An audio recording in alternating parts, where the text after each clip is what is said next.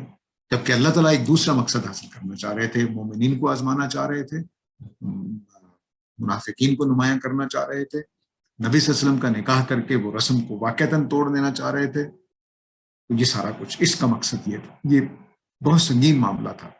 اس کا اندازہ ان آیتوں سے بھی ہو رہا ہے، اور آگے جو اللہ تعالیٰ نے تسلی دی ہے، اتنی بڑی تسلی تو جنگ بدر میں نہیں دی، اتنی بڑی تسلی احد میں نہیں دی جب جانے جا رہی تھی. یہاں پہ اللہ تعالیٰ نے اتنی بڑی تسلی دے دی ہے کہ میں تو حیران رہتا ہوں کہ یہ کتنی مشکل چیز تھی. تو اس لیے اتق اللہ کا ایک مفہوم ہے نبی صلی اللہ علیہ وسلم سے بھی جڑتا ہے کہ نبوت کے تحفظ کے لیے آپ کا یہ تسلی ٹھیک ہے، آپ کا یہ جھجک ٹھیک ہے، لیکن اللہ تعالیٰ جو کہہ رہے ہیں وہ کر دیجیے. یہ